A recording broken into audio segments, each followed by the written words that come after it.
Hi students, my name is M. Pauline Sangita. நான் உங்களுக்கு paper 3 எடுப்பேன். ஓகே, இப்போ பார்த்தீங்கன்னா உங்களுக்கு மொத்தம் தியரியில் வந்து 3 பேப்பர் இருக்கும். First paper, second paper, third paper.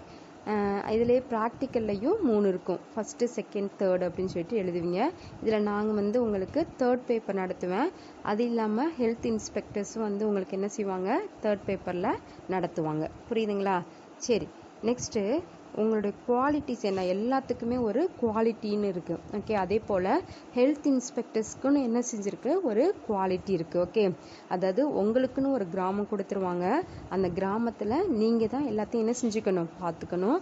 பொதுவாக யாரை நல்லா பார்த்துக்கணும் அப்படின்னு சொல்லி பார்க்குறப்ப நோயினால் பாதிக்கப்பட்டிருக்காங்க பார்த்தீங்களா, ஓகே, அவங்கள தான் நீங்கள் என்ன செஞ்சுக்கணும், மெயினாக பாதுகாக்கணும். ஓகே, அப்போ அவங்களுக்கு வந்து அன்பு தேவைப்படும். ஸோ அதனால் அந்த அன்பு வந்து நீங்கள் எல்லாத்துக்கும் எந்த ஒரு பாகுபாடும் இல்லாமல் அவங்க மேலே நீங்கள் வந்து என்ன செய்யணும், அன்பாக இருக்கணும். ஓகே, இவ்வளோ நாளாக நம்ம வந்து கோபப்பட்டிருக்கலாம், இல்லை வந்து எரிச்சல் அடைஞ்சிருக்கலாம். இனிமேல் நம்ம இந்த மெடிக்கல் ஃபீல்டில் வந்துட்டோம், இந்த ஹெல்த் இன்ஸ்பெக்டர் நீங்கள் எடுத்துட்டீங்க.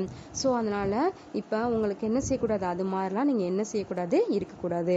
ஏன்னா அவங்க எதுக்குன்னு என்ன செஞ்சுருப்பாங்க, எதுக்குன்னு நோயினால் ரொம்ப கஷ்டப்பட்டு இருப்பாங்க. ஸோ அவங்களுக்கு நீங்கள் உங்கள் அன்புனால் அவங்க என்ன செய்யணும், அவங்க குணமடையணும். ஓகே, நெக்ஸ்ட் வந்து ஹானஸ்ட்னா ரொம்ப நீங்கள் நேர்மையாக இருக்கணும். ஓகே, இதில் வந்து எந்த ஒரு இதுவும் பண்ணக்கூடாது, நல்லா நேர்மையாக இருக்கணும். லாயல்ட்டி, உண்மையாக நீங்கள் என்ன செய்யணும், ஃபஸ்ட்டு இருக்கணும். ஓகே, உங்கள் தொழிலுக்கு நீங்கள் அதுவும் மெடிக்கல் ஃபீல்டில் வந்து நம்ம உண்மையாக இருக்க கற்றுக்கணும். நெக்ஸ்ட்டு வந்து டிசிப்ளினாக இருக்கணும். ஓகே, இப்போ நம்ம படிக்கிற நேரத்தில் இருந்தாலும் சரி, இங்கே ஸ்டூடெண்ட் பீரியடில் நீங்கள் என்ன கற்றுக்குறீங்களோ அதுதான் நெக்ஸ்ட்டு வந்து நீங்கள் உங்கள் ஜாப்லையும் இருக்கும். ஓகே, ஸ்டூடெண்ட் பீரியடில் கரெக்டான டைமுக்கு வர்றது, கரெக்டாக இன் பண்ணிவிட்டு நல்லா என்ன செய்கிறது, நீட்டாக வர்றது. ஓகே, ஒரு இன்ஸ்பெக்டர் எப்படி வந்து ஒரு போலீஸ் வந்து எப்படி பார்க்குறப்பே ஒரு இதாக இருக்காங்களோ அதே போல் தான் நீங்கள் என்ன செய்யணும், இருக்கணும். ஓகே, எப்போதும் இன் பண்ணிக்கணும். ப்ளஸ் வந்து ஷூ, சாக்ஸ் இதெல்லாம் போட்டுக்கணும். ஹேர் கட்லாம் கரெக்டாக அது மாதிரிலாம் பண்ணிவிட்டு நல்ல ஒரு இன்ஸ்பெக்டர் எப்படி இருக்காங்களோ அதே மாதிரி என்ன செய்யணும், இருக்கணும். ஓகே, அதான் நல்ல டிசிப்ளினோடு இருக்கணும். அதாவது காலேஜ் 10 மணிக்கு திறக்குது அப்படின்னு சொல்லி சொன்னால் நீங்கள் 9:40 45க்கெல்லாம் என்ன செஞ்சிடணும், நீங்கள் காலேஜுக்குள்ளே என்ட்ரு ஆகிட்டு மற்ற எங்கேயும் நீங்கள் என்ன செய்யக்கூடாது, சுத்தாமல் நீங்கள் வந்து கரெக்டாக அந்த டிசிப்ளினோட என்ன செஞ்சுக்கணும், இருந்துக்கணும். புரியுதுங்களா? நெக்ஸ்ட்டு ஒபீடியன்ஸாக என்ன செய்யணும், இவ்வளோ நாளாக ஒபீடியண்ட்டாக இல்லாட்டினாலும் நீங்கள் இனிமேல் என்ன செய்யணும், ஒபீடியன்ஸாக நீங்கள் இருக்கணும். ஓகே, அலாட்டாக இருக்கணும், எந்த நேரத்துலையும் அலாட்டாக இருக்கணும். நல்லா இன்டெலிஜென்ட், நிறைய நாலேஜ் என்ன செஞ்சுக்கணும், நீங்கள் வளர்த்துக்கணும். அட்ஜஸ்ட் பண்ண போக கற்றுக்கணும். ஓகே, எல்லாத்துக்கும் நம்ம ஆர்கியூமெண்ட் பண்ணிக்கிட்டு அது மாதிரிலாம் என்ன செய்யக்கூடாது, இருக்கக்கூடாது. அட்ஜஸ்ட் பண்ணி போகிறதுக்கு கற்றுக்கணும். அடுத்து கர்ட்டசி, நல்ல மரியாதையோடு என்ன செய்யணும், இருக்கணும். சிம்பத்தி, ஓகே, சிம்பத்தினா என்னது, நல்லா இறக்க குணத்தோடு நீங்கள் இருக்கணும். Good physical and mental health, first நீங்கள் வந்து என்ன செய்யணும்னா நல்லா ஃபிசிக்கலாகவும் அண்ட் மென்டலாகவும் நீங்கள் வந்து நல்லா ஹெல்த்தாக இருந்தால் தான் நீங்கள் மற்றவங்களுக்கு என்ன செய்ய முடியும், நல்லா கேர் கொடுத்து அவங்க நல்லா உதவி செய்யணும். ஓகே, ஹெல்த் இன்ஸ்பெக்டரை பொறுத்த வரைக்கும் இரவு பகல்னு பாராமல் என்ன செய்யணும், அவங்க பயங்கரமாக உழைப்பாங்க. ஏதாவது ஒரு டிசீஸ் வந்துருச்சு, கம்யூனிகபிள் டிசீஸ் வந்துருச்சு அப்படின்னு சொல்லி சொன்னால் ரொம்ப அவங்களாம் என்ன செய்வாங்க, அலர்ட்டாக இருப்பாங்க. அப்போ நம்ம வந்து நம்ம உடம்ப ஃபஸ்ட்டு நல்லா பார்த்துக்கிட்டா தான் நம்மளால் என்ன செய்ய முடியும், நல்லா ஒர்க் பண்ண முடியும். நம்மளே ரொம்ப நொஞ்சானா அது மாதிரிலாம் இருக்கிறப்ப நம்மளால் ஒர்க் பண்ண முடியாது. ஸோ அதனால் ஃபஸ்ட்டு நம்மளுடைய ஹெல்த் என்ன செஞ்சுக்கணும், நல்லா பார்த்துக்கணும். ஓகே, அடுத்த ஜென்டிலாக இருக்கணும். ஓகே, பொறுமை, நம்ம இந்த இதில் வந்து பொறுமை வந்து ரொம்ப ரொம்ப முக்கியமானது. ஓகே, சரி, நெக்ஸ்ட்டு பார்க்குறப்ப என்ன செய்ய போகிறோம்னா அந்த கிராமத்தில் உங்களுடைய பணிகள் என்ன அப்படின்னு சொல்லி பார்க்க போகிறோம். ஓகே, சுகாதார ஆய்வாளர். ஓகே, உங்களுடைய பணிகள் என்ன அப்படின்னு சொல்லி பார்க்குறப்ப உங்களுக்குன்னு ஒரு கிராமம் கொடுத்துருக்காங்கல்ல, அந்த கிராமத்தில் என்ன தேவை, மெயினாக உங்களுக்கு என்ன தேவைப்படுது, ஓகே, அதை நீங்கள் கண்டறிஞ்சு அதுக்குன்னு ஒரு சுகாதார திட்டம் என்ன செய்யணும்னா நீங்கள் தயாரிக்கணும். ஓகே, அடுத்து நெக்ஸ்ட்டு பார்க்குறப்ப அந்த கிராமத்துக்கு நல்ல பாதுகாப்பான குடிநீர் வழங்குறாங்களா, ஏன்னா இந்த குடிநீர்னால தான் நிறைய நோய்கள் என்ன செய்யுது, பரவுது. ஸோ அதனால் அவங்களுக்கு பாதுகாப்பான குடிநீர் கிடைக்குதா, அந்த சாக்கடை எல்லாம் இருக்குது பார்த்தீங்களா, அதெல்லாம் கரெக்டாக போகுதா, இல்லை வந்து எப்படி இருக்குது, ஓகே, இல்லை அடைச்சிருக்கா, அது மாதிரிலாம் என்ன செய்யணும், நீங்கள் பாதுகாக்கணும். அந்த கிராமம் நல்லா தூய்மையாக இருக்கா, ஓகே, மக்கும் குப்பை மக்காத குப்பை அப்படிலாம் பிரித்து என்ன செய்யணும், அது மாதிரிலாம் குப்பைகளை போடுறதுக்கு மக்களை நீங்கள் வலியுறுத்தணும். ஓகே, நெக்ஸ்ட் வந்து இந்த குடும்ப கட்டுப்பாடுலாம் இருக்குது பார்த்தீங்களா, அது பெண்களாக இருந்தாலும் சரி ஆண்களாக இருந்தாலும் சரி, அது நிறைய முகாம்கள்லாம் நடத்தணும். ஏன்னா இன்னைக்கு பார்த்தீங்கன்னு வச்சுக்கோங்களேன், ஒரு வீட்டுக்கு 2 குழந்தைகள் இருந்தாவே ரொம்ப கஷ்டமாக இருக்குது. ஓகே, ஒவ்வொரு இந்த கிராமத்தில் பகுதியிலலாம் என்ன செய்வாங்கன்னா, அவங்க வந்து குடும்ப கட்டுப்பாடுலாம் பண்ண மாட்டாங்க. எவ்வளோ குழந்தைகள் இருந்தாலும் பிறக்கட்டும் அப்படின்னு சொல்லிட்டு என்ன செஞ்சுருவாங்க, அது மாதிரி விட்டுருவாங்க. அப்படிலாம் இல்லாமல் நம்ம அவங்களுக்கு ஹெல்த் எஜுகேஷன், மெயினாக வந்து கிராமப்புறத்தில் நம்ம ஹெல்த் எஜுகேஷன் கொடுக்கறது மூலியமாக தான் அவங்கள அறியாமையிலேருந்து நம்மள என்ன செய்ய முடியும், அவங்கள காப்பாற்ற முடியும். ஓகே, நிறைய தடுப்பூசி போடுறாங்களா, ஓகே, இப்போ புதன்கிழமைனாவே தடுப்பூசி தான் போடுவாங்க. நிறைய பேர் என்ன செய்வாங்க, தடுப்பூசி போட மாட்டாங்க. அப்போ தடுப்பூசி புதன்கிழமை போடுறப்ப அவங்களுக்கு ஒரு நாள் வேலை என்ன செய்யும், கெட்டு போயிடும் அப்படின்னு சொல்லிட்டு அதெல்லாம் போட மாட்டாங்க. ஸோ அதனால நம்ம தடுப்பூசியோட நன்மைகள், ஏன் தடுப்பூசி போடுறோம் அப்படின்னு சொல்லிட்டு நம்ம அதெல்லாம் என்ன செய்யணும், நம்ம பார்க்கணும். ஓகே, நெக்ஸ்ட் வந்து தாய் சேய் நலம். தாய் சேய் நலம் அப்படிங்கிறது என்னன்னா ப்ரெக்னென்ட் லேடி. ஓகே, இந்த ப்ரெக்னென்ட் லேடினா கரெக்டான செக்கப் போகிறாங்களா, ஓகே, நெக்ஸ்ட் வந்து ஏதாவது ப்ராப்ளம் அவங்களுக்கு இருக்கா, இதெல்லாம் நம்ம என்ன செய்யணும், இதெல்லாம் ஹெல்த் இன்ஸ்பெக்டரோட வேலைங்க. அவங்கள பார்த்த உடனே அப்நார்மலாக இருக்காங்கன்னா உடனே அவங்கள வந்து என்ன செய்யணும், ரெஃபர் பண்ணி நீங்கள் போங்க ஜிஹெச்சுக்கு போங்க, இல்லை நீங்களே போய் என்ன செய்யணும், அவங்கள கூட்டிகிட்டு போகணும். ஆரம்ப சுகாதார நிலையத்துக்கோ இல்லை துணை சுகாதார நிலையத்துக்கோ என்ன செய்யணும், அவங்கள நீங்கள் கூட்டிகிட்டு போகணும். ஓகே, அப்படி ரொம்ப வந்து வாகன வசதியே இல்லைன்னா நீங்கள் ஏற்பாடு பண்ணி அவங்க கூடயே போய் என்ன செய்யணும், அது மாதிரிலாம் பண்ணணும். ஓகே, அடுத்து ஏதாவது கிராமத்தில் காய்ச்சல் வயிற்றுப்போக்கு இப்படி தொற்று நோய்கள் ஏற்படுது அப்படின்னு சொன்னால் அதாவது தகவல் நீங்கள் என்ன செஞ்சிடணும், கொடுத்துடணும். அடுத்து பிறப்பு இறப்பெல்லாம் பதிவு செஞ்சுட்டாங்களா, அதெல்லாம் ரொம்ப முக்கியமானது. 21 நாட்களில் அதை பதிவெல்லாம் பண்ணணும், அதெல்லாம் பண்ணிட்டாங்களா அப்படின்னு சொல்லிட்டு அதெல்லாம் நீங்கள் விசாரிச்சுக்கணும்.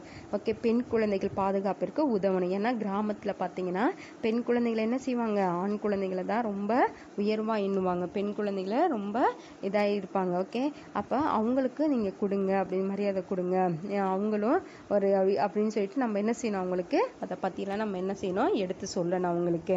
ஏன்னா கிராமத்தில் உள்ளவங்களுக்கு அந்த எந்த ஒரு இதுவுமே தெரியாது, எது நல்ல பழக்க வழக்கங்கள், எது கெட்ட பழக்க வழக்கங்கள், தீய பழக்க வழக்கம், மூட பழக்க வழக்கம், இதெல்லாம் அவங்களுக்கு நிறைய மூட பழக்க வழக்கத்தை தான் அவங்க என்ன செய்வாங்க, ஃபாலோ பண்ணுவாங்க. ஸோ நம்ம ஹெல்த் எஜுகேஷன் நீங்கள் கொடுக்கறது மூலியமாக தான் அவங்கள என்ன செய்யலாம், நம்ம நல்ல வழியில் நம்ம நடத்தலாம். ஓகே, நீங்கள் பார்த்தீங்கன்னா 11th 12thலாம் நிறைய டீப்பாக படிச்சிருப்பீங்க. ஆனால் இந்த ஹெல்த் இன்ஸ்பெக்டரை பொறுத்த வரைக்கும் நம்ம வந்து ரொம்ப அந்த வில்லேஜ் மக்களுக்கு எப்படி ஈஸியாக புரியணும் அந்த விதத்தில் தான் நம்ம அவங்கள வந்து நல்ல ஒரு அறியாமையிலேருந்து நம்மளை கொண்டுட்டு வரணும். ஓகே, அப்போ ஈஸியாக அவங்களுக்கு எப்படி புரியணும் அப்படின்னு அந்த மெத்தட்லாம் நீங்கள் ரொம்ப இதாக தான் நீங்கள் படிப்பீங்க. புரியுதுங்களா? நெக்ஸ்ட்டு உங்களுடைய சிலபஸ் என்ன அப்படின்னு சொல்லி பார்க்குறப்ப உங்கள் 3rd பேப்பரில் 5 யூனிட் இருக்கும். ஓகே, 5 யூனிட்டில் வந்து ஃபஸ்ட்டு ஒன்று வந்து இன்ட்ரடக்ஷன் டு பப்ளிக் ஹெல்த், அதாவது பொது சுகாதாரத்தை பற்றி நீங்கள் படிப்பீங்க. செகண்ட் யூனிட்டில் வந்து பப்ளிக் ஹெல்த் ஆக்ட், பொது சுகாதார சட்டம்னா என்ன அப்படின்னு சொல்லி படிப்பீங்க. 3rd யூனிட்டில் வந்து பப்ளிக் ஹெல்த் ப்ராப்ளம்ஸ், என்னென்ன சுகாதார பிரச்சனைகள்லாம் மெயினாக சமுதாயத்தில் இருக்குது அப்படின்னு சொல்லிட்டு அதை படித்து அதை எப்படி நம்ம தீர்வு காணலாம் அப்படின்னு சொல்லிட்டு அதை படிப்பீங்க. நெக்ஸ்ட் 4th யூனிட்டில் வந்து ஃபேக்டர்ஸ் அஃபெக்டிங் ஹெல்த், சுகாதாரத்தை பாதிக்கும் காரணிகள், எது இதெல்லாம் நம்முடைய ஆரோக்கியத்தை பாதிக்குது அப்படின்னு சொல்லிட்டு அதை படிப்பீங்க. நெக்ஸ்ட் வந்து 5th யூனிட்டில் வந்து நேஷனல் ஹெல்த் ப்ரோக்ராம்ஸ், தேசிய சுகாதார திட்டங்கள். ஓகே, இதுக்குனால கவர்மெண்ட் வந்து நிறைய கிராமத்துக்கு வந்து கிராம மக்களை நம்ம நல்ல வழிக்கு கொண்டு வரணும், அவங்களும் நல்லா ஹெல்த்தாக இருக்கணும் அப்படின்னு சொல்லி விரும்புது. அப்போ விரும்பினா அப்போ அந்த மக்களை எப்படி கொண்டுட்டு வரலாம், நிறைய திட்டங்கள் அவங்களுக்கு வந்து இலவச திட்டங்கள், அதாவது அப்படின்னு சொல்லிட்டு அதெல்லாம் நீங்கள் போக போக நிறைய திட்டங்கள் என்ன செஞ்சுருக்காங்க, அரசு வந்து கொண்டு வந்திருக்கு. ஓகே, நிறைய பணம் மூலியமாக அந்த மக்களை வந்து இது பண்ணுறாங்க. ஓகே, இப்போ பார்த்தீங்கன்னா உதாரணமாக பார்த்தீங்கன்னு வச்சுக்கோங்களேன், இந்த கர்ப்பிணி பெண்களுக்கு பார்த்தீங்கன்னா 18,000 தராங்க. முதல் 2 குழந்தைங்களுக்கு என்ன செய்யறாங்க, கவர்மெண்ட் வந்து அது ஏழை கர்ப்பிணி பெண்கள் இருக்காங்க பார்த்தீங்களா, 18,000, அந்த 18,000 வந்து 5 தவணையா பிரிச்சு தருவாங்க. ஏன்னா அவங்க ரெகுலரா செக்கப்க்கு வரணும், 5 முறையாவது என்ன செய்யணும், ரெகுலரா செக்கப்க்கு வரணும் அப்படின்னு சொல்லிட்டு 2,000 4,000 அது மாதிரி 5 தவணையா என்ன செய்யறாங்க, கொடுக்குறாங்க. எதுக்காக கொடுக்குறாங்க அப்படின்னு சொல்லி சொன்னா அவங்க ரெகுலரா செக்கப் வரணும். அதே போல இன்னொரு திட்டம் ஜனனி சுரக்ஷா யோஜனா அப்படின்னு சொல்லிட்டு ஒரு ஒரு திட்டம் இருக்கு. அந்த திட்டம் பார்த்தீங்கன்னா அமௌண்ட் தருவாங்க. ஒரு 700 ருபீஸ் 700 கொடுப்பாங்க. எதுக்காக 700 கொடுக்குறாங்கன்னா, அவங்க வந்து நிறைய கிராமத்தில் உள்ளவங்க பார்த்தீங்கன்னு வச்சுக்கோங்களேன், அங்கேயே டெலிவரி பார்ப்பாங்க. வீட்டிலையே வந்து டெலிவரி பார்த்துக்குவாங்க. டெலிவரி பார்க்குறப்ப ஒரு சமயம் குழந்தைக்கும் தாய்க்கும் என்ன செய்யும், மரணங்கள் ஏற்படுறதுக்கு வாய்ப்பு இருக்குது.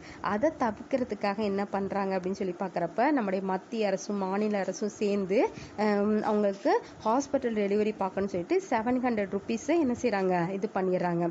ஓகே, ஏன் 700 ருபீஸ் தர்றாங்க அப்படின்னு சொல்லி பார்க்குறப்ப, அந்த கிராமத்தில் உள்ள ஆண்கள்லாம் என்ன நினைப்பாங்கன்னு சொன்னால், ஒரு நாள் அந்த வருமானம் போயிடும் அப்படின்னு சொல்கிறதுக்காக என்ன பண்ணுவாங்க, மருத்துவமனைக்கு கூட்டிட்டு போகாம வீட்டிலேயே வச்சு என்ன செய்வாங்கன்னா டெலிவரி பார்ப்பாங்க.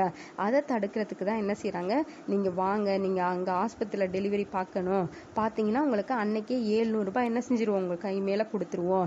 எதுக்காக அப்படின்னு சொல்லி பார்க்குறப்ப எல்லாமே அந்த கிராமத்துல மெயினா, ஏன்னா சிட்டியில் உள்ளவங்க எல்லாம் கண்டிப்பா என்ன செய்வாங்க, ஹாஸ்பிட்டலுக்கு போய் எல்லாமே நல்லபடியா சக்சஸா இருந்துருவாங்க. பட் ஆனா இவங்க வந்து பார்த்தீங்கன்னா வரமாட்டாங்க. அதனாலதான் அவங்களுக்கு அமௌண்ட் கொடுத்து தான் நிறைய திட்டங்கள் என்ன செஞ்சிருக்காங்க, தேசிய சுகாதார திட்டங்கள். அடுத்து நம்ம லெசன்லாம் படிக்கிறப்ப நம்ம பார்ப்போம், நிறைய திட்டங்கள்லாம் இருக்கு. ஓகே, எல்லாமே பணம் மூலியமா அந்த ஏழைகளுக்கு அவங்க கொடுக்குறாங்க. ஓகே, இதெல்லாம் பற்றி நீங்கள் படிப்பீங்க. அடுத்து உங்களுடைய நலவாழ்வு பணியோட நெறிமுறைகள், நடத்தை, எப்படிலாம் நம்ம நடந்துக்கணும், உங்களுடைய பொறுப்புகள்லாம் என்னது, சுகாதார குழு, அதாவது ஒருத்தவங்க மட்டும் இருந்து நம்ம வந்து மக்களை வழிநடத்தவே முடியாது. அதுக்குன்னு நிறைய சுகாதார குழுவாக செயல்படுவாங்க. அந்த குழுவில் யார் யாரெல்லாம் இருப்பாங்க அப்படின்னு சொல்லி பார்க்குறப்ப, மருத்துவர் இருப்பாங்க, செவிலியர் இருப்பாங்க, சுகாதார ஆய்வாளர் இருப்பாங்க, தாதியர் இருப்பாங்க, அங்கன்வாடி பணியாளர்கள் இருப்பாங்க. இது மாதிரி நிறைய குழு சேர்ந்து ஆஷா இவங்கெல்லாம் சேர்ந்து தான் என்ன செய்ய முடியும், அவங்கள நல்ல ஒரு நிலைமைக்கு கொண்டு வர முடியும். ஓகே, அடுத்து தொற்று நோய்னா என்னது, தொற்றாத நோய்கள்லாம் எது, கம்யூனிகபிள் டிசீஸ், நான் கம்யூனிகபிள் டிசீஸ், அதை பற்றியெல்லாம் என்ன செய்வீங்க, நீங்கள் படிப்பீங்க. அடுத்து அந்த திருவிழா காலங்கள்லாம் என்னென்ன நடவடிக்கைகள்லாம் எடுக்கணும், ஏன்னா அந்த நேரத்தில் பார்த்தீங்கன்னா நிறைய நோய்கள் பரவுறதுக்கு வாய்ப்புகள் இருக்கும். திருவிழா காலங்கள்லாம் கண்ண இடத்துல மலம் கழிச்சிருவாங்க, ப்ளஸ் யூரின் போயிடுவாங்க, எச்சி துப்புவாங்க. இது மாதிரி பண்றதுனால அந்த திருவிழா காலத்துல நிறைய நோய்கள் வரும். அப்ப என்ன பண்ணலாம், என்ன நடவடிக்கைகள்லாம் எடுக்கலாம், அதெல்லாம் பத்தி நீங்க என்ன செய்வீங்க, படிப்பீங்க. அடுத்து என்னென்ன பிரச்சனை சமுதாயத்துல முக்கியமா மெயினா நம்மளுடைய சுகாதாரத்தை பாதிக்கிறதுக்கு என்னென்ன பிரச்சனைகள்லாம் இருக்கு அப்படின்னு சொல்லிட்டு அதெல்லாம் பார்த்து படிச்சுட்டு, நெக்ஸ்ட் வந்து அதை எப்படி நம்ம தடுக்கலாம், அதெல்லாம் என்ன செய்வீங்க, நீங்க படிப்பீங்க. நெக்ஸ்ட் நமக்கு வந்து என்னென்ன நிறுவனங்கள்லாம் உதவி செய்யுது, உலக சுகாதார நிறுவனம், யூனிசெஃப் அப்படின்னு சொல்லிட்டு நிறைய நிறுவனங்கள்லாம் இருக்கு. அந்த நிறுவனங்கள்லாம் பத்தி படிப்பீங்க. அவங்களாம் என்ன செய்வாங்க, நிறைய அமௌண்ட் கொடுத்து இது மாதிரி என்ன செய்வாங்க, இப்போ பார்த்தீங்கன்னா எக்ஸாம்பிள் வந்து தடுப்பூசிக்கெல்லாம் பார்த்தீங்கன்னா இந்த யூனிசெஃப்லாம் நிறைய அமௌண்ட் கொடுக்குது. அந்த அமௌண்ட் கொடுக்குறனால தான் தடுப்பூசி கண்டுபிடிச்சு எல்லா ஆரம்ப சுகாதாரத்தில் ஜிஹெச்லாம் இலவசமாக என்ன செய்கிறாங்க, அந்த தடுப்பூசி வந்து குழந்தைங்களுக்கு போடுறாங்க. தடுப்பூசி எதுக்கு போடுறாங்க, முன்னாடியே அந்த குழந்தைங்களுக்கு போட்டுருவாங்க, ஏன்னா பின்னாடி இந்த நோய் வரக்கூடாது அப்படின்னு சொல்றதுக்காக இது பண்ணிடுவாங்க. ஓகே, அடுத்து எப்பப்பெல்லாம் தடுப்பூசி போடுறது, ப்ரெக்னென்ட் லேடியை எப்படி நம்ம பாதுகாத்து அவங்கள தாயையும் குழந்தையும் எப்படி நம்ம சேஃபாக பாதுகாக்கலாம்.